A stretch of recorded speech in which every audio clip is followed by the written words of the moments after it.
ਵਾਹਿਗੁਰੂ ਜੀ ਕਾ ਖਾਲਸਾ ਵਾਹਿਗੁਰੂ ਜੀ ਕੀ ਫਤਿਹ। ਆਓ ਗੁਰਬਾਣੀ ਸਿੱਖੀਏ ਦੀ 32ਵੀਂ ਕਿਸ਼ਤ ਵਿੱਚ ਸਾਰਿਆਂ ਦਾ ਨਿੱਘਾ ਸਵਾਗਤ ਹੈ। ਇਸ ਵੀਡੀਓ ਵਿੱਚ ਅਸੀਂ ਨੰਦ ਅਤੇ ਨੰਦਨ ਦੀ ਵਿਚਾਰ ਕਰਾਂਗੇ।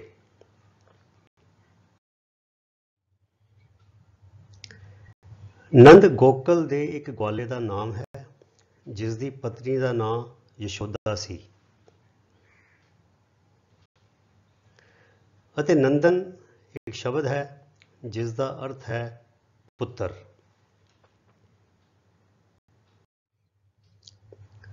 ਨੰਦ ਅਤੇ ਯਸ਼ੋਦਾ ਕ੍ਰਿਸ਼ਨ ਜੀ ਨੂੰ ਪਾਲਣ ਵਾਲੇ ਮਾਤਾ ਪਿਤਾ, ਅਰਥਾਤ ਨੰਦ ਅਤੇ ਯਸ਼ੋਦਾ ਨੇ ਕ੍ਰਿਸ਼ਨ ਜੀ ਨੂੰ ਜਨਮ ਤੇ ਨਹੀਂ ਦਿੱਤਾ, ਪਰ ਉਹਨਾਂ ਦਾ ਪਾਲਣ ਪੋਸ਼ਣ ਕੀਤਾ।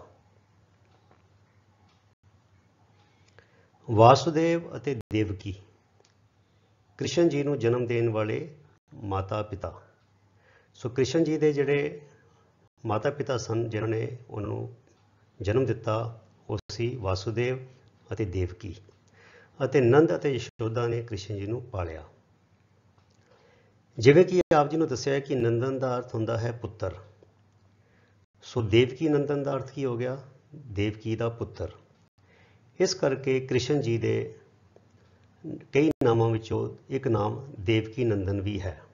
ਵੈਸੇ ਕ੍ਰਿਸ਼ਨ ਜੀ ਦੇ ਹੋਰ ਬਹੁਤ ਸਾਰੇ ਨਾਮ ਨੇ, ਜਿਵੇਂ ਮੁਰਾਰੀ, ਗੋਬਿੰਦ, ਗੋਪਾਲ, ਆਪਣਾ ਦਮੋਦਰ, ਈਵਨ ਹਰੀ, ਜਿਹੜਾ ਕਿ ਗੁਰੂ ਗ੍ਰੰਥ ਸਾਹਿਬ ਵਿੱਚ ਬਹੁਤ ਵਾਰੀ ਆਇਆ ਹਰੀ।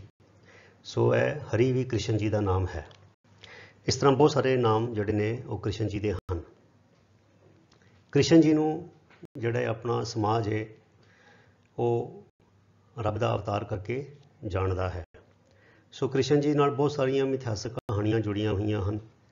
ਜਿਵੇਂ ਕਿ ਕ੍ਰਿਸ਼ਨ ਜੀ ਦੇ ਮਾਮਾ ਜੀ ਨੂੰ, ਕੰਸ ਨੂੰ ਜੋਤਸ਼ੀਆਂ ਨੇ ਕਿਹਾ ਸੀ ਕਿ ਉਸ ਦੀ ਮੌਤ ਉਸ ਦੀ ਭੈਣ ਦੀ ਸੰਤਾਨ ਦੇ ਹੱਥੋਂ ਹੋਏਗੀ। ਇਸ ਕਰਕੇ ਉਹਨਾਂ ਨੇ ਆਪਣੇ ਭੈਣ ਅਤੇ ਭਣੋਈਏ ਵਾਸੁਦੇਵ ਅਤੇ ਦੇਵਕੀ ਨੂੰ ਜੇਲ੍ਹ 'ਚ ਬੰਦ ਕਰਤਾ ਸੀ, ਕ੍ਰਿਸ਼ਨ ਜੀ ਦੇ ਮਾਮਾ ਜੀ ਨੇ।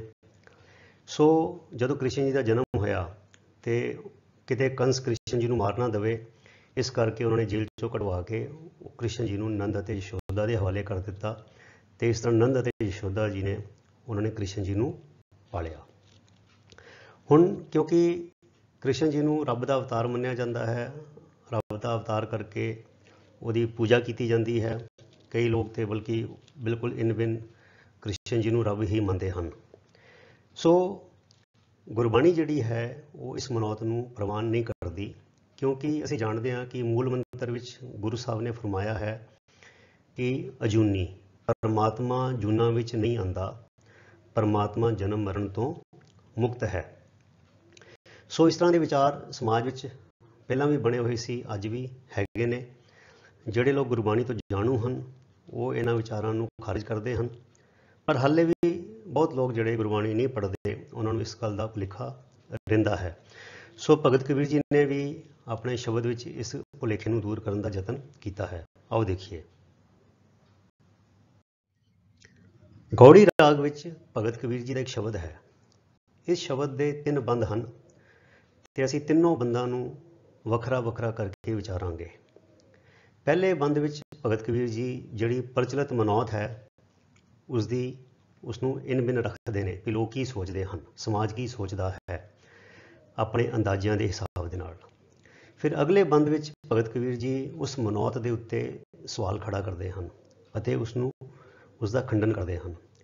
ਅਤੇ ਤੀਸਰੇ ਬੰਦ ਵਿੱਚ ਫਿਰ ਉਹ ਆਪਣਾ ਗਿਆਨ ਬਖਸ਼ਦੇ ਹਨ, ਆਪਣਾ ਜੋ ਅਨੁਭਵ ਹੈ ਉਹ ਸਮਾਜ ਦੇ ਸਾਹਮਣੇ ਰੱਖਦੇ ਹਨ ਅਤੇ ਸਮਝਾਉਂਦੇ ਹਨ ਕਿ ਅਸਲ ਗੱਲ ਕੀ ਹੈ। ਸੋ ਗੌੜੀ ਰਾਗ ਵਿੱਚ ਭਗਤ ਕਬੀਰ ਜੀ ਜੋ ਪ੍ਰਚਲਿਤ ਵਿਚਾਰ ਹੈ ਉਹਦੇ ਬਾਰੇ ਇਸ ਤਰ੍ਹਾਂ ਲਿਖਦੇ ਹਨ। ਲੱਖ 84 ਜੀ ਜੋਨ ਮੈਂ ਭ੍ਰਮਤ ਨੰਦ ਬਹੁ ਥਾਕੋਰੇ। ਅਰਥਾਤ 84 ਲੱਖ ਜੀਵਾਂ ਦੀ ਜੂਨੀਆਂ ਵਿੱਚ ਭਰਮ ਕੇ ਭਟਕ ਕੇ ਨੰਦ ਬਹੁਤ ਥੱਕ ਗਿਆ ਸੀ ਤੇ ਫਿਰ ਉਸਨੂੰ ਕੀ ਹੋਇਆ?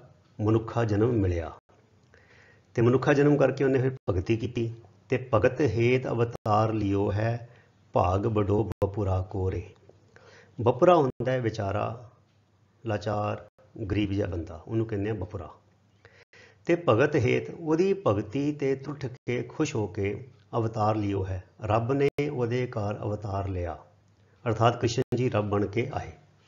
ਭਾਗ ਬੜੋ ਬਪੁਰਾ ਕੋਰੇ, ਉਸ ਵਿਚਾਰੇ ਗੋਕਲ ਦੇ ਗਵਾਲੇ ਨੰਦ ਦੇ ਬੜੇ ਵੱਡੇ ਭਾਗ ਜਾਗ ਪਏ।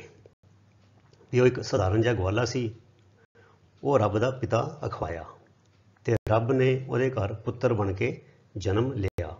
ਇਹ ਤੇ ਹੈਗੀ ਏ ਪ੍ਰਚਲਿਤ ਕਥਾ। ਸੋ ਜਿਹਨੂੰ ਭਗਤ ਕਬੀਰ ਜੀ ਨੇ ਇਹਨਾਂ ਸ਼ਬਦਾਂ ਵਿੱਚ ਦਰਸਾਇਆ ਹੈ। ਹੁਣ ਅੱਗੇ ਸਵਾਲ ਕਰਦੇ ਨੇ ਭਗਤ ਕਬੀਰ ਜੀ,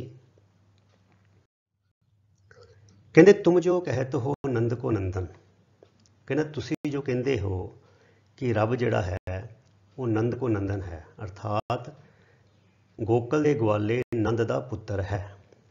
ਨੰਦ ਸੋ ਨੰਦਨ ਕਾਂ ਕੋਰੇ, ਫਿਰ ਇਹ ਦੱਸੋ ਜਿਹੜਾ ਨੰਦ ਹੈ ਉਹ ਕਿਹਦਾ ਪੁੱਤਰ ਹੈ, ਅਰਥਾਤ ਨੰਦ ਦਾ ਪੰਜ ਭੂਤਕ ਸਰੀਰ ਹੈ, ਉਸਨੂੰ ਵੀ ਤੇ ਕਿਸੇ ਨੇ ਜਨਮ ਦਿੱਤਾ ਹੈ।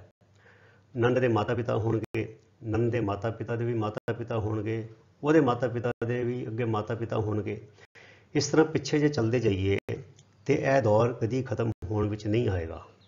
ਤੇ ਫਿਰ ਕਹਿੰਦੇ ਨੇ ਧਰਨ ਆਕਾਸ਼ ਦਸੋ ਦਿਸ ਨਾਹੀ, ਧਰਨ ਦਾ ਅਰਥ ਹੈ ਧਰਤੀ, ਆਕਾਸ਼ ਦਾ ਅਰਥ ਹੈ ਅਸਮਾਨ, ਦਸੋ ਦਿਸ ਦਾ ਅਰਥ ਹੈ 10 ਦਿਸ਼ਾਵਾਂ, ਅਰਥਾਤ north, south, east, west, zenith, nadir, north east, north west, south east, south west, ਅਰਥਾਤ ਉੱਤਰ ਪੂਰਬ, ਫਿਰ ਆ ਗਿਆ ਉੱਤਰ ਦੱਖਣ, ਉੱਤਰ ਪੂਰਬ, ਉੱਤਰ ਪੱਛਮ, ਫਿਰ ਆ ਗਿਆ ਦੱਖਣ ਪੂਰਬ ਤੇ ਦੱਖਣ ਪੱਛਮ। ਇਸੇ ਤਰ੍ਹਾਂ ਫਿਰ ਆਕਾਸ਼ ਤੇ ਪਤਾਲ, ਇਹ 10 ਦਿਸ਼ਾਵਾਂ ਨੇ। ਔਰ ਇਹ ਜਿਹੜੀਆਂ 10 ਦਿਸ਼ਾਵਾਂ ਨੇ ਇਹ ਇੱਕ ਕਿਸਮ ਦਾ ਮੁਹਾਵਰਾ ਹੈ, ਇਹ ਦੱਸਣ ਲਈ ਸਾਰਾ ਪਾਸਾ, ਸਾਰਾ ਜਗਤ। ਜੇ ਧਰਤੀ ਆਪਣੀ ਧੁਰੀ ਤੇ ਨਾ ਘੁੰਮੇ ਤੇ ਦਿਸ਼ਾ ਦਾ ਕੋਈ ਸੰਕਲਪ ਨਹੀਂ।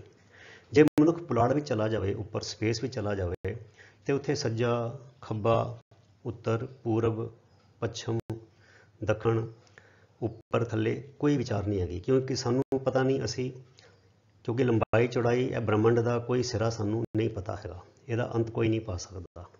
ਸੋ ਭਗਤ ਕਬੀਰ ਜੀ ਕਹਿੰਦੇ ਨੇ ਧਰਨ ਆਕਾਸ਼ ਦਸੋ ਦਿਸ ਨਾਹੀ, ਜਦੋਂ ਇਹ ਧਰਤੀ ਨਹੀਂ ਸੀ, ਆਕਾਸ਼ ਨਹੀਂ ਸੀ, 10 ਦਿਸ਼ਾਵਾਂ ਅਰਥਾਤ ਸੂਰਜ ਨਹੀਂ ਸੀ, ਤਾਰੇ ਨਹੀਂ ਸੀ, ਇਹ ਦਿਸਦਾ ਜਗਤ ਨਹੀਂ ਸੀ, ਤਬੇ ਨੰਦ ਕਹਾਂ ਥੋਰੇ। ਤੁਸੀਂ ਜਿਸ ਨੰਦ ਨੂੰ ਰੱਬ ਦਾ ਪਿਓ ਕਰਕੇ ਪੇਸ਼ ਕਰ ਰਹੇ ਹੋ, ਜਿਸ ਰੱਬ ਨੂੰ ਤੁਸੀਂ ਨੰਦ ਦਾ ਪੁੱਤਰ ਕਹਿ ਰਹੇ ਹੋ, ਜਦੋਂ ਧਰਤੀ, ਆਕਾਸ਼, ਸੂਰਜ, ਚੰਦ, ਤਾਰੇ ਕੁਛ ਨਹੀਂ ਸੀ, ਤੇ ਫਿਰ ਦੱਸੋ ਇਹ ਨੰਦ ਕਿੱਥੇ ਸੀ। ਸੋ ਇਸ ਤਰ੍ਹਾਂ ਸਵਾਲ ਖੜਾ ਕਰਕੇ ਭਗਤ ਕਬੀਰ ਜੀ ਨੇ ਇਸ ਮਨੌਤ ਨੂੰ ਨਕਾਰਿਆ ਹੈ। ਤੇ ਅਗਲੇ ਆਖਰੀ ਬੰਦ ਵਿੱਚ ਫਿਰ ਭਗਤ ਕਬੀਰ ਜੀ ਨੇ ਆਪਣਾ ਜਿਹੜਾ ਅਨੁਭਵ ਹੈ ਉਹ ਬਖਸ਼ਿਆ ਹੈ। ਸੋ ਭਗਤ ਕਬੀਰ ਜੀ ਕਹਿੰਦੇ ਨੇ ਸੰਕਟ ਨਹੀਂ ਪਰੈ, ਜੋਨ ਨਹੀਂ ਆਵੈ, ਅਕਾਲ ਪੁਰਖ ਪਰਮਾਤਮਾ ਸੰਕਟਾਂ ਵਿੱਚ ਨਹੀਂ ਪੈਂਦਾ, ਮੁਸੀਬਤਾਂ ਵਿੱਚ ਨਹੀਂ ਪੈਂਦਾ, ਅਰਥਾਤ ਮਾਤਾ ਦੇ ਗਰਭ ਦੇ ਸੰਕਟ ਵਿੱਚ ਨਹੀਂ ਪੈਂਦਾ, ਜੋਨ ਨਹੀਂ ਆਵੇ, ਜੂਨਾਂ ਵਿੱਚ ਨਹੀਂ ਆਉਂਦਾ, ਜਨਮ ਨਹੀਂ ਲੈਂਦਾ। ਨਾਮ ਨਿਰੰਜਨ ਜਾਂ ਕੋਰੇ, ਉਸ ਪਰਮਾਤਮਾ ਦਾ ਨਾਮ ਨਿਰੰਜਨ ਹੈ, ਅਰਥਾਤ ਨਿਰਜਮਾ ਅੰਜਨ ਹੈ। ਅੰਜਨ ਦਾ ਅਰਥ ਹੈ ਸੁਰਮਾ, ਸੁਰਮਾ ਕਿਉਂਕਿ ਕਾਲਾ ਹੁੰਦਾ ਹੈ, ਇਸ ਕਰਕੇ ਸੁਰਮੇ ਦੀ ਉਪਮਾ ਮਾਇਆ ਨਾਲ ਵੀ ਕੀਤੀ ਜਾਂਦੀ ਹੈ। ਸੋ ਨਿਰੰਜਨ ਜੋ ਮਾਇਆ ਦੀ ਕਾਲਖ ਤੋਂ ਅਛੋਹ ਹੈ। ਅਸੀਂ ਮਨੁੱਖ ਸੁੱਖ ਦੁੱਖ, ਹਰਖ, ਜਨਮ ਮਰਨ, ਖੁਸ਼ੀ ਗਮੀ ਸਾਰਿਆਂ ਤੋਂ ਪ੍ਰਭਾਵਿਤ ਹੁੰਦੇ ਹਾਂ, ਪਰ ਅਕਾਲ ਪੁਰਖ ਪਰਮਾਤਮਾ ਨਿਰੰਜਨ ਹੈ, ਮਾਇਆ ਦੇ ਪ੍ਰਭਾਵ ਤੋਂ ਮੁਕਤ ਹੈ। ਫਿਰ ਅੱਗੇ ਕਹਿੰਦੇ ਨੇ ਕਬੀਰ ਕੋ ਸੁਆਮੀ ਐਸੋ ਠਾਕੁਰ ਜਾਂ ਕਹਿ ਮਾਈ ਨਾ ਬਾਪੋ ਰੇ। ਕਬੀਰ ਦਾ ਸੁਆਮੀ, ਕਬੀਰ ਦਾ ਮਾਲਿਕ, ਕਬੀਰ ਦਾ ਪਾਲਣਹਾਰ ਤੇ ਉਹ ਠਾਕੁਰ ਹੈ ਜਾਂ ਕਹਿ ਮਾਈ ਨਾ ਬਾਪੋ ਰੇ, ਜਿਸ ਦੀ ਨਾ ਕੋਈ ਮਾਂ ਹੈ ਅਤੇ ਨਾ ਹੀ ਕੋਈ ਬਾਪ ਹੈ। ਸੋ ਭਗਤ ਕਬੀਰ ਜੀ ਨੇ ਵੀ ਉਹੀ ਗੱਲ ਦੱਸੀ ਹੈ ਜੋ ਥਾਂ ਥਾਂ ਤੇ ਗੁਰੂ ਸਾਹਿਬ ਨੇ ਗੁਰਬਾਣੀ ਵਿੱਚ ਬਖਸ਼ੀ ਹੈ ਤੇ ਮੂਲ ਮੰਤਰ ਵਿੱਚ ਬਾਰ-ਬਾਰ ਦੁਹਰਾਇਆ ਹੈ ਕਿ ਪਰਮਾਤਮਾ ਅਜੂਨੀ ਹੈ, ਪਰਮਾਤਮਾ ਜਨਮ ਮਰਨ ਦੇ ਗੇੜ ਤੋਂ ਮੁਕਤ ਹੈ। ਆਓ ਕੁਝ ਹੋਰ ਉਦਾਹਰਣ ਵੀ ਅਸੀਂ ਗੁਰਬਾਣੀ ਵਿੱਚੋਂ ਦੇਖੀਏ। ਇਹ ਪੰਕਤੀਆਂ ਜਪਜੀ ਸਾਹਿਬ ਵਿੱਚੋਂ ਹਨ। ਜਪਜੀ ਸਾਹਿਬ ਤੇ ਆਮ ਬਾਣੀ ਪੜ੍ਹੀ ਜਾਂਦੀ ਹੈ। ਗੁਰੂ ਸਾਹਿਬ ਸਮਝਾਉਂਦੇ ਨੇ ਜਪਜੀ ਸਾਹਿਬ ਵਿੱਚ ਕਿ ਪਰਮਾਤਮਾ ਕਿੰਨਾ ਵੱਡਾ ਹੈ, ਇਹ ਕੋਈ ਨਹੀਂ ਦੱਸ ਸਕਦਾ। ਪਰਮਾਤਮਾ ਜਿੰਨਾ ਵੱਡਾ ਹੈ ਉਹ ਆਪ ਹੀ ਜਾਣਦਾ ਹੈ ਉਹ ਕਿੰਨਾ ਵੱਡਾ ਹੈ। ਪਰ ਬਾਵਜੂਦ ਇਸ ਦੇ ਬੜੇ ਸਾਰੇ ਲੋਕ ਉਸ ਪਰਮਾਤਮਾ ਦੀ ਵਡਿਆਈਆਂ ਨੂੰ ਦੱਸਣ ਦਾ ਯਤਨ ਕਰਦੇ ਹਨ। ਕਹਿੰਦੇ ਗੁਰੂ ਸਾਹਿਬ, ਆਖੇ ਵੇਦ ਪਾਠ ਪੁਰਾਣ, ਅਰਥਾਤ ਵੇਦਾਂ ਅਤੇ ਪੁਰਾਣਾਂ ਦੇ ਪਾਠ ਪਰਮਾਤਮਾ ਦੀ ਵਡਿਆਈਆਂ ਦਾ ਅੰਦਾਜ਼ਾ ਆਖ ਰਹੇ ਨੇ, ਅਰਥਾਤ ਆਪਣੇ ਹਿਸਾਬ ਨਾਲ ਦੱਸਣ ਦੀ ਕੋਸ਼ਿਸ਼ ਕਰ ਰਹੇ ਨੇ ਕਿ ਪਰਮਾਤਮਾ ਇੰਨਾ ਵੱਡਾ ਹੈ। ਆਖੇ ਪੜ੍ਹੇ ਕਰੇ ਵਖਿਆਣ, ਬੜੇ ਬੜੇ ਵਿਦਵਾਨ ਗ੍ਰੰਥਾਂ ਨੂੰ ਪੜ੍ਹ ਪੜ੍ਹ ਕੇ ਵਖਿਆਨ ਕਰਕੇ ਵੀ ਦੱਸਣ ਦਾ ਯਤਨ ਕਰਦੇ ਹਨ ਕਿ ਪਰਮਾਤਮਾ ਇੰਨਾ ਵੱਡਾ ਹੈ। ਆਖੇ ਬ੍ਰਹਮੇ ਆਖੇ ਇੰਦ। ਹੁਣ ਦੇਖੋ ਇੱਥੇ ਸ਼ਬਦ ਹੈਗਾ ਆਖੇ, ਐੜਾ ਕੰਨਾ ਖੱਖਾ ਹਾ ਹਾਹੇ ਨੂੰ ਸਿਹਾਰੀ, ਇਹ ਹੈਗਾ ਬਹੁਵਚਨ। ਜੇ ਹੋਵੇ ਐੜਾ ਕੰਨਾ ਖੱਖੇ ਨੂੰ ਦੁਲਾਮ, ਫਿਰ ਹੁੰਦਾ ਆਖੈ, ਇਹਦਾ ਮਤਲਬ ਹੈ ਇੱਕ ਵਚਨ। ਗੁਰੂ ਸਾਹਿਬ ਨੇ ਇੱਥੇ ਬ੍ਰਹਮਾ ਤੇ ਇੰਦਰ ਇਹਨਾਂ ਨੂੰ ਬਹੁਵਚਨ ਵਿੱਚ ਪਲੂਰਲ ਸੈਂਸ ਵਿੱਚ ਵਰਤਿਆ ਹੈ। ਆਖੇ ਬ੍ਰਹਮੇ ਆਖੇ ਇੰਦ, ਅਰਥਾਤ ਕਿੰਨੇ ਹੀ ਬ੍ਰਹਮੇ ਅਤੇ ਕਿੰਨੇ ਹੀ ਇੰਦਰ ਪਰਮਾਤਮਾ ਦੀ ਵਡਿਆਈਆਂ ਦੱਸਣ ਦਾ ਯਤਨ ਕਰ ਰਹੇ ਹਨ। ਕਿੰਨੀ ਇੱਕ ਮਜ਼ੇਦਾਰ ਗੱਲ ਹੈ ਕਿ ਸਾਡੇ ਜਗਤ ਵਿੱਚ ਬ੍ਰਹਮਾ ਵਿਸ਼ਨੂੰ ਮਹੇਸ਼ ਨੂੰ ਇੱਕ ਇੱਕ ਕਰਕੇ ਪੂਜਿਆ ਜਾਂਦਾ ਹੈ, ਪਰ ਗੁਰੂ ਸਾਹਿਬ ਕਹਿੰਦੇ ਨੇ ਪਰਮਾਤਮਾ ਦੀ ਰਚਨਾ ਵਿੱਚ ਕਿੰਨੇ ਹੀ ਬ੍ਰਹਮੇ ਨੇ ਤੇ ਕਿੰਨੇ ਹੀ ਇੰਦਰ ਨੇ। ਫਿਰ ਅੱਗੇ ਦੇਖੋ, ਆਖੇ ਗੋਪੀ ਤੈ ਗੋਵਿੰਦ, ਇਹ ਤੇ ਨਹੀਂ ਹੈਗਾ, ਤੈ ਹੈਗਾ, ਤੈ ਦਾ ਮਤਲਬ ਅਤੇ। ਕਿੰਨੀਆਂ ਹੀ ਗੋਪੀਆਂ ਤੇ ਕਿੰਨੇ ਹੀ ਗੋਵਿੰਦ। ਹੁਣ ਇੱਥੇ ਗੋਬਿੰਦ ਦਾ ਅਰਥ ਕੀ ਹੈਗਾ? ਇੱਥੇ ਗੋਬਿੰਦ ਦਾ ਅਰਥ ਹੈ ਕ੍ਰਿਸ਼ਨ, ਅਰਥਾਤ ਗੁਰੂ ਸਾਹਿਬ ਨੇ ਕ੍ਰਿਸ਼ਨ ਨੂੰ ਵੀ ਬਹੁਵਚਨ ਵਿੱਚ ਵਰਤਿਆ ਹੈ। ਕਿੰਨੀਆਂ ਹੀ ਗੋਪੀਆਂ ਤੇ ਕਿੰਨੇ ਹੀ ਗੋਬਿੰਦ, ਅਰਥਾਤ ਕਿੰਨੇ ਹੀ ਕ੍ਰਿਸ਼ਨ ਜਿਹੜੇ ਨੇ ਉਹ ਪਰਮਾਤਮਾ ਦੀ ਵਡਿਆਈਆਂ ਦੱਸਣ ਦਾ ਯਤਨ ਕਰ ਰਹੇ ਹਨ, ਪਰ ਉਹ ਪਰਮਾਤਮਾ ਦੀ ਵਡਿਆਈ ਦਾ ਅੰਤ ਨਹੀਂ ਪਾ ਸਕੇ। ਸੋ ਆਓ ਅੱਗੇ ਚੱਲੀਏ। ਜਪਜੀ ਸਾਹਿਬ ਦੇ ਵਿੱਚ ਹੀ ਗੁਰੂ ਸਾਹਿਬ ਫਰਮਾਉਂਦੇ ਹਨ ਕਿ ਪਰਮਾਤਮਾ ਆਪ ਬੇਅੰਤ ਹੈ ਤੇ ਉਸਦੀ ਰਚਨਾ ਵੀ ਬੇਅੰਤ ਹੈ। ਕੇਤੇ ਪਵਨ ਪਾਣੀ ਵੈ ਸੰਤਰ, ਕੇਤੇ ਦਾ ਅਰਥ ਹੁੰਦਾ ਕਿੰਨੇ ਹੀ, ਅਨੇਕੋਂ, ਜਿਹਦੀ ਗਿਣਤੀ ਨਾ ਕੀਤੀ ਜਾ ਸਕੇ। ਪਰਮਾਤਮਾ ਦੀ ਰਚਨਾ ਇੰਨੀ ਵਿਸ਼ਾਲ ਹੈ, ਇਤਨੀ ਬੇਅੰਤ ਹੈ ਕਿ ਉਸ ਦੀ ਰਚਨਾ ਵਿੱਚ ਕੇਤੇ ਪਵਨ, ਕਿੰਨੀਆਂ ਹੀ ਪਵਨਾਂ, ਕਿੰਨੇ ਹੀ ਕਿਸਮ ਦੇ ਪਾਣੀ ਤੇ ਵੈਸੰਤਰ ਹੁੰਦਾ ਅਗਨੀ, ਤੇ ਕਿੰਨੀਆਂ ਹੀ ਕਿਸਮਾਂ ਦੀਆਂ ਅਗਨੀਆਂ ਹਨ। ਤੇ ਕੇਤੇ ਕਾਨ ਮਹੇਸ਼, ਇੱਥੇ ਕਾਨ ਦਾ ਮਤਲਬ ਕੀ ਹੈ? ਕਾਨਾ ਕ੍ਰਿਸ਼ਨ, ਤੇ ਮਹੇਸ਼ ਦਾ ਕੀ ਮਤਲਬ ਹੈ? ਸ਼ਿਵ ਜੀ। ਹੁਣ ਗੁਰੂ ਸਾਹਿਬ ਦੇਖੋ ਸ਼ਿਵ ਜੀ ਨੂੰ ਵੀ ਤੇ ਕ੍ਰਿਸ਼ਨ ਨੂੰ ਵੀ ਬਹੁਵਚਨ ਵਿੱਚ ਵਰਤ ਰਹੇ ਨੇ। ਕੇਤੇ ਕਾਨ ਮਹੇਸ਼, ਪਰਮਾਤਮਾ ਦੀ ਰਚਨਾ ਵਿੱਚ ਕ੍ਰਿਸ਼ਨ ਜੀ ਵਰਗੇ ਅਤੇ ਸ਼ਿਵ ਜੀ ਵਰਗੇ ਪਾਤਰ ਜਿਹੜੇ ਕਿ ਮਿਥਿਹਾਸਕ ਗ੍ਰੰਥਾਂ ਵਿੱਚ ਆਏ ਹਨ, ਉਹ ਕਿੰਨੇ ਹੀ ਹਨ, ਅਨੇਕੋਂ ਹੀ ਹਨ, ਉਹਨਾਂ ਦੀ ਗਿਣਤੀ ਨਹੀਂ ਕੀਤੀ ਜਾ ਸਕਦੀ। ਕੇਤੇ ਬ੍ਰਹਮੇ ਘਾੜਤ ਘੜੀਆਂ, ਇੱਕ ਨਹੀਂ ਕਿੰਨੇ ਹੀ ਬ੍ਰਹਮਿਆਂ ਦੀ ਘਾੜਤ ਘੜੀ ਜਾ ਰਹੀ ਹੈ, ਅਰਥਾਤ ਕਿੰਨੇ ਹੀ ਬ੍ਰਹਮੇ ਬਣ ਰਹੇ ਹਨ, ਬਣ ਕੇ ਖਤਮ ਹੋ ਰਹੇ ਹਨ, ਆ ਰਹੇ ਨੇ, ਜਾ ਰਹੇ ਹਨ। ਰੂਪ ਰੰਗ ਕੇ ਵੇਸ, ਤੇ ਇਹੋ ਜਿਹੇ ਅਵਤਾਰਾਂ ਦੇ, ਦੇਵੀ ਦੇਵਤਿਆਂ ਦੇ ਕਿੰਨੇ ਹੀ ਰੂਪ ਨੇ, ਕਿੰਨੇ ਰੰਗ ਨੇ ਤੇ ਕਿੰਨੇ ਹੀ ਕਿਸਮ ਦੇ ਵੇਸ ਹਨ। ਸੋ ਇਹ ਗੱਲਾਂ ਤੋਂ ਸਪਸ਼ਟ ਹੋ ਜਾਂਦਾ ਹੈ ਕਿ ਗੁਰੂ ਸਾਹਿਬ ਨੇ ਕਿਤੇ ਵੀ ਅਵਤਾਰ ਨੂੰ, ਕਿਸੇ ਅਵਤਾਰ ਨੂੰ ਰੱਬ ਕਰਕੇ ਨਹੀਂ ਜਾਣਿਆ, ਰੱਬ ਦੀ ਪੂਜਾ, ਰੱਬ ਕਰਕੇ ਜਾਣ ਕੇ ਉਹਨਾਂ ਦੀ ਪੂਜਾ ਪ੍ਰਵਾਨ ਨਹੀਂ ਕੀਤੀ।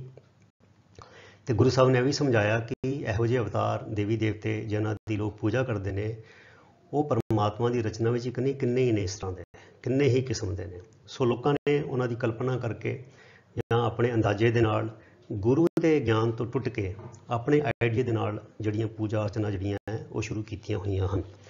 ਪਰ ਅਸਲੀ ਗੱਲ ਜਿਹੜੀ ਸਾਨੂੰ ਪਤਾ ਲੱਗਦੀ ਹੈ ਉਹ ਗੁਰਬਾਣੀ ਪੜ੍ਹ ਕੇ ਹੀ ਪਤਾ ਲੱਗਦੀ ਹੈ, ਗੁਰੂ ਗ੍ਰੰਥ ਸਾਹਿਬ ਦੇ ਗਿਆਨ ਨਾਲ ਜੁੜ ਕੇ ਹੀ ਅਸਲ ਗੱਲ ਦਾ ਜਿਹੜਾ ਹੈ ਉਹ ਪਤਾ ਲੱਗਦਾ ਹੈ। ਸੋ ਆਓ ਅੰਤ ਵਿੱਚ ਇਸ ਇੱਕ ਪੌੜੀ ਦੀ ਹੋਰ ਵਿਚਾਰ ਕਰ ਲਈਏ, ਜਿਸ 'ਚ ਗੁਰੂ ਸਾਹਿਬ ਨੇ ਉਸ ਅਕਾਲ ਪੁਰਖ ਦੇ ਰੂਪ ਬਾਰੇ, ਉਹਦੀ ਵਡਿਆਈਆਂ ਬਾਰੇ ਸਾਨੂੰ ਦੱਸਿਆ ਹੈ। ਪੌੜੀ, ਤੂੰ ਪਾਰ ਬ੍ਰਹਮ ਪਰਮੇਸ਼ਰ ਜੋਨ ਨਾ ਆਵੇਹੀ। ਹੇ ਵਾਹਿਗੁਰੂ ਜੀ, ਤੁਸੀਂ ਪਾਰ ਬ੍ਰਹਮ ਹੋ, ਪਰਮੇਸ਼ਰ ਹੋ। ਪਰਮੇਸ਼ਰ ਦਾ ਅਰਥ ਹੈ ਪਰਮ ਈਸ਼ਰ। ਈਸ਼ਰ ਦਾ ਮਤਲਬ ਹੁੰਦਾ ਮਾਲਿਕ, ਤੇ ਪਰਮ ਈਸ਼ਰ ਦਾ ਮਤਲਬ ਹੋ ਗਿਆ ਸਭ ਤੋਂ ਵੱਡਾ ਮਾਲਿਕ। ਤੁਸੀਂ ਸਭ ਤੋਂ ਵੱਡੇ ਮਾਲਿਕ ਹੋ। ਜੋਨ ਨਾ ਆਵੇਹੀ, ਤੁਸੀਂ ਜੂਨਾਂ ਵਿੱਚ ਨਹੀਂ ਆਉਂਦੇ। ਤੂੰ ਹੁਕਮੇ ਸਾਜੇ ਸ੍ਰਿਸ਼ਟ, ਤੁਸੀਂ ਆਪਣੇ ਹੁਕਮ ਵਿੱਚ ਹੀ ਸ੍ਰਿਸ਼ਟੀ ਨੂੰ ਸਾਜਦੇ ਹੋ। ਸਾਜ ਸਮਾਵੇਹੀ, ਸਾਜ ਦੇ ਜੱਜੇ ਨੂੰ ਸਿਹਾਰੀ ਹੈ, ਇਹਦਾ ਅਰਥ ਹੈ ਸਾਜ ਕੇ। ਤੇ ਸ੍ਰਿਸ਼ਟੀ ਨੂੰ ਸਾਜ ਕੇ ਤੁਸੀਂ ਉਹਦੇ ਵਿੱਚ ਸਮਾਏ ਹੋਏ ਹੋ, ਉਹਦੇ ਵਿੱਚ ਬੈਠੇ ਹੋਏ ਹੋ, ਉਹਦੇ ਵਿੱਚ ਵਿਆਪਕ ਹੋ। ਤੇਰਾ ਰੂਪ ਨਾ ਜਾਈ ਲਖਿਆ, ਕਿਉਂ ਤੁਝੇ ਧਿਆਵਈ। ਹੇ ਵਾਹਿਗੁਰੂ ਜੀ, ਤੁਹਾਡੇ ਰੂਪ ਬਾਰੇ ਨਹੀਂ ਦੱਸਿਆ ਜਾ ਸਕਦਾ, ਕਿਉਂਕਿ ਤੁਸੀਂ ਸਾਰੇ ਰੂਪਾਂ ਵਿੱਚ ਹੋ, ਸਾਰੇ ਰੰਗਾਂ ਵਿੱਚ ਹੋ, ਸਾਰੇ ਆਕਾਰਾਂ ਵਿੱਚ ਹੋ। ਕਿਉਂ ਤੁਝੇ ਧਿਆਨ ਨਹੀਂ, ਤੇ ਕਿਹੜੇ ਰੂਪ ਦਾ ਸਹਾਰਾ ਲੈ ਕੇ ਤੁਹਾਡਾ ਧਿਆਨ ਧਰਿਆ ਜਾਏ। ਹੁਣ ਇੱਧਰੋਂ ਦੀ ਇਹ ਗੱਲ ਵੀ ਪਤਾ ਲੱਗਦੀ ਹੈ, ਜਿਹੜੇ ਸਾਡੇ ਸਮਾਜ ਵਿੱਚ ਧਿਆਨ ਲਗਾਉਣ ਦੇ ਕੈਂਪ ਲੱਗਦੇ ਨੇ ਕਿ ਇਸ ਤਰ੍ਹਾਂ ਧਿਆਨ ਲਗਾਓ, ਇਹ ਤਸਵੀਰ ਦਾ ਸੋਚ ਕੇ ਧਿਆਨ ਲਗਾਓ। ਸੋ ਇਹ ਗੱਲਾਂ ਨੂੰ ਵੀ ਗੁਰਮਤਿ ਪ੍ਰਵਾਨ ਨਹੀਂ ਕਰਦੀ। ਪਰਮਾਤਮਾ ਸਾਰੇ ਰੂਪਾਂ ਵਿੱਚ ਹੈ, ਸਾਰੇ ਰੰਗਾਂ ਵਿੱਚ ਹੈ। ਸੋ ਗੁਰੂ ਸਾਹਿਬ ਕਹਿੰਦੇ ਉਸ ਪਰਮਾਤਮਾ ਦੇ ਕਿਸੇ ਇੱਕ ਰੂਪ ਨੂੰ ਲੈ ਕੇ ਉਹਦਾ ਧਿਆਨ ਨਹੀਂ ਧਰਿਆ ਜਾ ਸਕਦਾ। ਪਰਮਾਤਮਾ ਦਾ ਕੋਈ ਬੁੱਤ ਨਹੀਂ ਬਣਾਇਆ ਜਾ ਸਕਦਾ, ਉਸ ਦੀ ਕੋਈ ਤਸਵੀਰ ਨਹੀਂ ਬਣਾਈ ਜਾ ਸਕਦੀ, ਉਸ ਨੂੰ ਕਿਸੇ ਥਾਂ ਤੇ ਕਿਸੇ ਖਾਸ ਦਿਸ਼ਾ ਵਿੱਚ ਨਹੀਂ ਬੰਨਿਆ ਜਾ ਸਕਦਾ। ਤੂੰ ਸਭ ਮੈਂ ਵਰਤੇ ਆਪ ਕੁਦਰਤ ਦਿਖਾਵਈ। ਕੁਦਰਤ ਦੇ ਦੋ ਅਰਥ ਹੁੰਦੇ ਨੇ, ਇੱਕ ਤੇ ਅਰਥ ਹੁੰਦਾ ਨੇਚਰ, ਪ੍ਰਕਿਰਤੀ, ਤੇ ਦੂਜਾ ਅਰਥ ਹੁੰਦਾ ਹੈ ਤਾਕਤ, ਸਮਰੱਥਾ। ਇੱਥੇ ਇਹਦਾ ਅਰਥ ਹੈ ਸਮਰੱਥਾ। ਤੂੰ ਸਭ ਮੈਂ ਵਰਤੇ ਆਪ। ਹੇ ਵਾਹਿਗੁਰੂ ਜੀ, ਤੁਸੀਂ ਸਾਰੇ ਜੀਵਾਂ ਵਿੱਚ ਆਪ ਵਰਤ ਰਹੇ ਹੋ, ਕੁਦਰਤ ਦਿਖਾਵਈ, ਤੇ ਵਰਤ ਕੇ ਆਪਣੀ ਸਮਰੱਥਾ, ਆਪਣੀ ਤਾਕਤ ਸਾਨੂੰ ਦਿਖਾ ਰਹੇ ਹੋ। ਅਰਥਾਤ ਆਪ ਜੀ ਦੀ ਸਮਰੱਥਾ ਆਪਣੇ ਤੁਹਾਡੇ ਕੀਤੇ ਕੰਮਾਂ ਵਿੱਚ ਸਾਫ਼ ਨਜ਼ਰ ਆਉਂਦੀ ਹੈ। ਤੇਰੀ ਭਗਤ ਭਰੇ ਭੰਡਾਰ ਤੋਟ ਨਾ ਆਵਈ। ਤੇਰੀ ਭਗਤੀ ਦੇ ਭੰਡਾਰੇ ਵੀ ਤੁਹਾਡੇ ਕੋਲ ਹੀ ਹਨ, ਤੇ ਉਹਨਾਂ ਭੰਡਾਰਾਂ ਵਿੱਚ ਕਦੀ ਵੀ ਕਮੀ ਨਹੀਂ ਆਉਂਦੀ, ਤੋਟ ਨਹੀਂ ਆਉਂਦੀ। ਇਹ ਰਤਨ ਜਵੇਹਰ ਲਾਲ ਕੀਮ ਨਾ ਪਾਵਈ। ਹੇ ਵਾਹਿਗੁਰੂ ਜੀ, ਤੁਹਾਡੀ ਭਗਤੀ ਦੇ ਭੰਡਾਰ ਵਿੱਚ ਦੈਵੀ ਗੁਣਾਂ ਦੇ ਰਤਨ ਜਵੇਹਰ ਲਾਲ ਹਨ, ਬਹੁਤ ਸਾਰੇ। ਕੀਮ ਨਾ ਪਾਵਈ, ਤੇ ਇਹਨਾਂ ਰਤਨਾਂ ਜਵਾਹਰਾਂ ਲਾਲਾਂ ਦੀ ਕੀਮਤ ਨਹੀਂ ਪਾਈ ਜਾ ਸਕਦੀ। ਅਰਥਾਤ ਦੁਨੀਆ ਦੇ ਕਿਸੇ ਵੀ ਪਦਾਰਥ ਦੇ ਨਾਲ ਇਹਨਾਂ ਦਾ ਮੁੱਲ ਜਿਹੜਾ ਹੈ ਉਹ ਆਂਕਿਆ ਨਹੀਂ ਜਾ ਸਕਦਾ। ਤੇ ਇਹ ਜਿਹੜੇ ਰਤਨ ਜਵਾਹਰ ਮਾਣਕ ਲਾਲ ਨੇ, ਇਹ ਦੁਨੀਆ ਦੇ ਕਿਸੇ ਵੀ ਪਦਾਰਥ ਦੇ ਵੱਟੇ ਨਹੀਂ ਮਿਲਦੇ। ਇਹ ਸਿਰਫ ਤੇ ਸਿਰਫ ਤੁਹਾਡਾ ਨਾਮ ਜਪ ਕੇ, ਸਿਮਰਨ ਕਰਕੇ, ਗੁਰੂ ਦੀ ਸੇਵਾ ਵਿੱਚ ਜੁਟ ਕੇ ਇਹਨਾਂ ਭੰਡਾਰਿਆਂ ਦਾ ਜਿਹੜਾ ਖਜ਼ਾਨਾ ਹੈ ਉਹ ਮਨੁੱਖ ਨੂੰ, ਜੀਵ ਨੂੰ ਪ੍ਰਾਪਤ ਹੁੰਦਾ ਹੈ। ਜਿਸ ਹੋਵੇਂ ਆਪ ਦਿਆਲ ਤੇ ਸਤਿਗੁਰ ਸੇਵਾ ਲਾਵੇਹੀ। ਤੇ ਰਤਨ ਜਵਾਹਰ ਲਾਲ ਕਿਵੇਂ ਮਿਲਦੇ ਨੇ? ਜੇ ਤੇ ਵਾਹਿਗੁਰੂ ਪਰਮਾਤਮਾ ਆਪ ਕਿਰਪਾ ਕਰਦਾ ਹੈ, ਆਪ ਦਇਆ ਕਰਦਾ ਹੈ, ਫਿਰ ਉਸਨੂੰ ਕੀ ਕਰਦਾ ਹੈ? ਤੇ ਸਤਿਗੁਰ ਸੇਵਾ ਲਾਵੇਹੀ, ਉਹਨੂੰ ਸਤਿਗੁਰੂ ਦੀ ਸੇਵਾ ਵਿੱਚ ਲਾਉਂਦਾ ਹੈ। ਤੇ ਸਤਿਗੁਰੂ ਦੀ ਸੇਵਾ ਕੀ ਹੈ? ਗੁਰਬਾਣੀ ਸਾਨੂੰ ਦੱਸਦੀ ਹੈ ਕਿ ਸਤਿਗੁਰੂ ਦੀ ਸੇਵਾ ਕੀ ਹੈ। ਗੁਰ ਕੀ ਸੇਵਾ ਸ਼ਬਦ ਵਿਚਾਰ। ਗੁਰੂ ਦੇ ਉਪਦੇਸ਼ ਨੂੰ ਪੜ੍ਹਨਾ, ਗੁਰੂ ਦੇ ਉਪਦੇਸ਼ ਨੂੰ ਗਾਣਾ, ਉਹਨੂੰ ਸੁਣਨਾ, ਉਹਨੂੰ ਵਿਚਾਰਨਾ, ਉਹਨੂੰ ਕਮਾਉਣਾ, ਇਹੀ ਹੈ ਗੁਰੂ ਦੀ ਸੇਵਾ। ਸੋ ਜਦੋਂ ਵਾਹਿਗੁਰੂ ਦੀ ਬਖਸ਼ਿਸ਼ ਕਿਰਪਾ ਹੁੰਦੀ ਹੈ ਤੇ ਉਹ ਪ੍ਰਾਣੀ ਸੰਗਤ ਕਰਨ ਲੱਗ ਜਾਂਦਾ ਹੈ, ਬਾਣੀ ਪੜ੍ਹਨ ਲੱਗ ਜਾਂਦਾ ਹੈ, ਬਾਣੀ ਗਾਉਣ ਲੱਗ ਜਾਂਦਾ ਹੈ, ਬਾਣੀ ਕੰਠ ਕਰਨ ਲੱਗ ਜਾਂਦਾ ਹੈ, ਬਾਣੀ ਵਿਚਾਰਨ ਲੱਗ ਜਾਂਦਾ ਹੈ, ਬਾਣੀ ਕਮਾਉਣ ਲੱਗ ਜਾਂਦਾ ਹੈ। ਇਹ ਹੈ ਵਾਹਿਗੁਰੂ ਦੀ ਕਿਰਪਾ, ਇਹ ਹੈ ਵਾਹਿਗੁਰੂ ਦੀ ਦਇਆ। ਫਿਰ ਤਿਸ ਕਦੇ ਨਾ ਆਵੇ ਤੋਟ ਜੋ ਹਰ ਗੁਣ ਗਾਵੇਹੀ। ਜਿਹੜਾ ਮਨੁੱਖ ਪਹਿਲਾਂ ਮੈਂ ਦੀ ਰੱਟ ਲਾਈ ਰੱਖਦਾ ਸੀਗਾ, ਉਹ ਹੁਣ ਗੁਰਬਾਣੀ ਨਾਲ ਜੁੜ ਕੇ ਤੂੰ ਦੀ ਰੱਟ ਲਾਉਣ ਲੱਗ ਜਾਂਦਾ ਹੈ। ਹਰ ਗੁਣ ਗਾਵੇ, ਉਹ ਹਰੀ ਦੇ ਗੁਣ ਗਾਉਣ ਲੱਗ ਜਾਂਦਾ ਹੈ, ਉਹ ਸ਼ੁਕਰਾਨਾ ਕਰਨ ਲੱਗ ਜਾਂਦਾ ਹੈ, ਵਾਹਿਗੁਰੂ ਦਾ ਧੰਨਵਾਦ ਕਰਨ ਲੱਗ ਜਾਂਦਾ ਹੈ। ਤੇ ਹਮੇਸ਼ਾ ਕਹਿੰਦਾ ਹੈ ਇਹ ਜੋ ਕੁਛ ਮੇਰੇ ਕੋਲ ਹੈ ਇਹ ਵਾਹਿਗੁਰੂ ਦੀ ਕਿਰਪਾ ਹੈ, ਵਾਹਿਗੁਰੂ ਦੀ ਬਖਸ਼ਿਸ਼ ਹੈ। ਤੇ ਤਿਸ ਕਦੇ ਨਾ ਆਵੇ ਤੋਟ। ਇਹੋ ਜਿਹੇ ਮਨੁੱਖ ਦੇ ਜੀਵਨ ਵਿੱਚ ਫਿਰ ਕਿਸੇ ਵੀ ਕਿਸਮ ਦੀ ਥੁੜ, ਕਮੀ, ਟੋਟਾ, ਘਾਟਾ ਜਾਂ ਜਿਹੜਾ ਕੋਈ ਲੌਸ ਹੈ, ਕੋਈ ਭੁੱਖ ਹੈ, ਉਹ ਨਹੀਂ ਰਹਿ ਜਾਂਦੀ, ਉਹਨੂੰ ਰੱਜ ਆ ਜਾਂਦਾ ਹੈ ਅਤੇ ਇਹੋ ਜਿਹੇ ਮਨੁੱਖ ਦਾ ਜਨਮ ਸਫਲ ਹੋ ਜਾਂਦਾ ਹੈ। ਸੋ ਪਿਆਰੇ ਦਰਸ਼ਕੋ, ਸਤਸੰਗੀਓ, ਇਸ ਵੀਡੀਓ ਰਾਹੀਂ ਅਸੀਂ ਗੁਰਬਾਣੀ ਦਾ, ਗੁਰਮਤਿ ਦਾ ਬੜਾ ਹੀ ਕੀਮਤੀ ਸਿਧਾਂਤ ਸਿੱਖਿਆ ਹੈ ਅਤੇ ਇਸ ਨੂੰ ਪੱਲੇ ਬੰਨ੍ਹਣਾ ਬੜਾ ਜ਼ਰੂਰੀ ਹੈ ਅਤੇ ਹੋਰਨਾਂ ਨਾਲ ਵੀ ਸਾਂਝਾ ਕਰਨਾ ਬੜਾ ਜ਼ਰੂਰੀ ਹੈ। ਉਹ ਕਿਹੜੀ ਗੱਲ ਹੈ, ਇੱਕ ਵਾਰ ਫਿਰ ਸੰਖੇਪ 'ਚ ਦੇਖ ਲਈਏ ਕਿ ਗੁਰੂ ਸਾਹਿਬ ਨੇ ਗੁਰਬਾਣੀ ਵਿੱਚ ਅਵਤਾਰਾਂ ਦੀ, ਦੇਵੀ ਦੇਵਤਿਆਂ ਦੀ ਪੂਜਾ ਪ੍ਰਵਾਨ ਨਹੀਂ ਕੀਤੀ। ਦੂਜੀ ਗੱਲ ਸਮਝਾਈ, ਪਰਮਾਤਮਾ ਜੂਨਾਂ ਵਿੱਚ ਨਹੀਂ ਆਉਂਦਾ।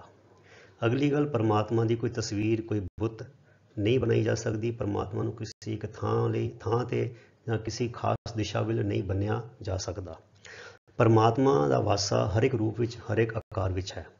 ਅਤੇ ਅਗਲੀ ਗੱਲ, ਗੁਰੂ ਸਾਹਿਬ ਨੇ ਜਿਹੜੇ ਅਵਤਾਰ ਨੇ ਜਾਂ ਦੇਵੀ ਦੇਵਤੇ ਨੇ, ਉਹਨਾਂ ਦਾ ਜਿਹੜਾ ਜ਼ਿਕਰ ਕੀਤਾ ਹੈ ਉਹ ਬਹੁਵਚਨ ਵਿੱਚ ਕੀਤਾ ਹੈ ਅਤੇ ਜਗਤ ਨੂੰ ਸਮਝਾਉਣ ਦੀ ਕੋਸ਼ਿਸ਼ ਕੀਤੀ ਹੈ ਕਿ ਜਿਹੜੇ ਅਵਤਾਰਾਂ ਦੀ, ਦੇਵੀ ਦੇਵਤਿਆਂ ਦੀ ਤੁਸੀਂ ਪੂਜਾ ਕਰਦੇ ਹੋ, ਇਹੋ ਜਿਹੇ ਦੇਵੀ ਦੇਵਤੇ, ਇਹੋ ਜਿਹੇ ਅਵਤਾਰ ਪਰਮਾਤਮਾ ਦੀ ਰਚਨਾ ਵਿੱਚ ਬੇਅੰਤ ਹਨ। ਸੋ ਆਸ ਕਰਦਾ ਕਰਦੇ ਹਾਂ ਇਸ ਵੀਡੀਓ ਰਾਹੀਂ ਆਪ ਜੀ ਨੇ ਇਸ ਸਿਧਾਂਤ ਨੂੰ ਚੰਗੀ ਤਰ੍ਹਾਂ ਸਮਝ ਲਿਆ ਹੋਵੇਗਾ। ਆਪ ਸਾਰਿਆਂ ਦਾ ਬਹੁਤ ਬਹੁਤ ਧੰਨਵਾਦ। ਵਾਹਿਗੁਰੂ ਜੀ ਕਾ ਖਾਲਸਾ, ਵਾਹਿਗੁਰੂ ਜੀ ਕੀ ਫਤਿਹ।